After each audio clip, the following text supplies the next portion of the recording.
अगदी मनापासून स्वागत आहे।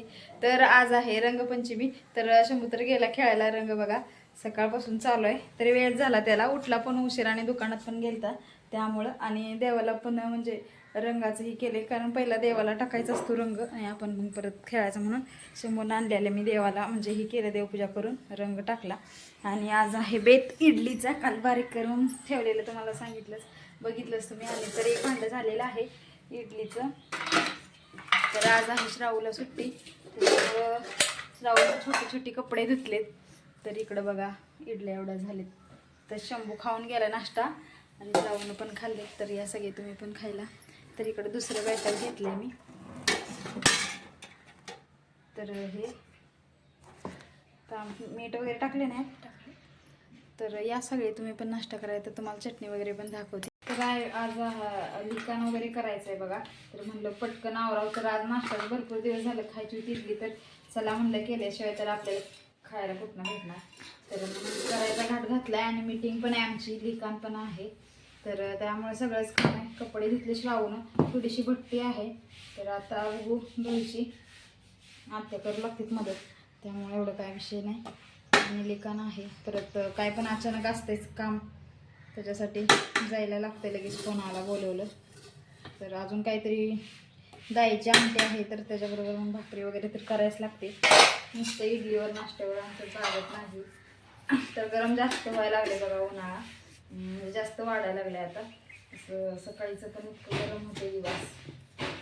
तुमचा झाला की नाही स्वयंपाक नक्कीच सांगा। रंगपंचमीचं पण कसं काय आपल्या खेड्यात, कसं मुंबईला ही त्या ठिकाणी आपलं होळीपासून असते 5 दिवस रंगपंचमी, पण आपल्यात फक्त आपल्या खेडेगावात एकच दिवस असते। तर भरपूर मुलं अशी बघा ओळखायला येत नाही तेवढं रंग खेळत असते खेड्यात, एकच दिवस असते, त्यामुळे भरपूर जल्लोष करतात, मनसोक्त खेळत असते। आता भांडं लावून घेते एवढं, आणि चटणी आणि सांबार पण झाले, तर बस होते। मग संध्याकाळी किंवा मग परत दुपारी डोसा वगैरे बनवायचा, एखादा वाटला खाऊ मुलांना तर नाही बनवायचा, श्रावण बनवायचा। त्यांना डोसा आवडते, सगळेच आवडते, कारण लय दिवस म्हणजे भरपूर दिवसात नसते ही, काही रोज नसते, त्यामुळे सगळंच खावं वाटते, काय करायचं। ते बघा इकडं केली चटणी बनवली मस्त अशी खोबऱ्याची आणि थोडेसे शेंगदाणे, कारण खोबरं जास्त नव्हतं त्याच्यामुळे। कढीपत्ता पण नाही आहे, त्याच ह्याच्यात दूध तापवायचं आहे। इकडं बनवलेलं सांबर लावलाय मी कुकर दुसऱ्या भांड्याचा। चला आता पटापटा उरकून घ्यायची कामं।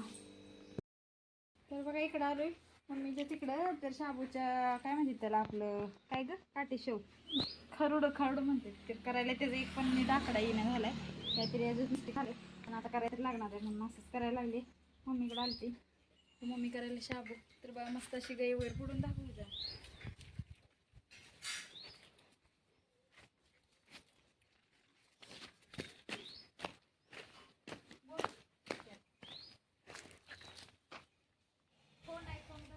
कोण बघा, खोंड बघा, हे आमचं खोंड, हे किती भारी बोलते श्रुती,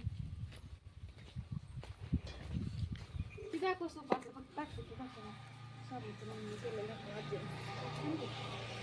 आजीने केलंय, मस्त झालेलं आहे, मोठं झालंय त्याला, आणि गाय पण झाले मोठी चांगली तब्येतीनं। चाललो आम्ही, चला तर शिळी आहे, पिल्लं कुठे देऊ, आणि याला कलरच ह्याचा पुढे ही झालाय ना तसा, तेवढंच राहिले, आता सगळं गेलं नाही पाठी पण आहे की, थोडं राहिलं तेच घे, कर्नाट्यावर थोडं नाही, पण सावली पण आहे, आपलं टेन्शन नाही एवढं।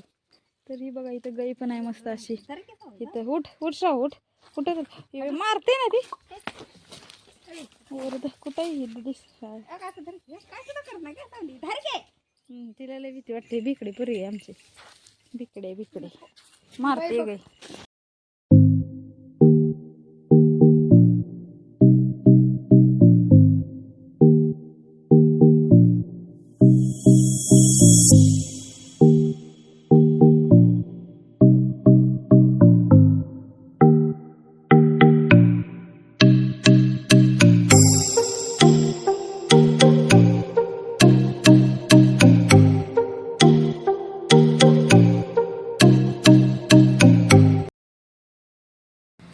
कलर कसा रंगपंचमीचा खेळला आणि साडी हिरवी कलर हिरवा सगळं हिरवं हिरवं झालं.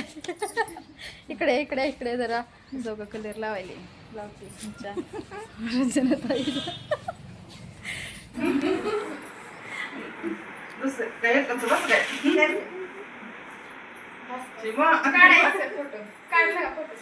फोटो काढले व्हिडिओ कॉल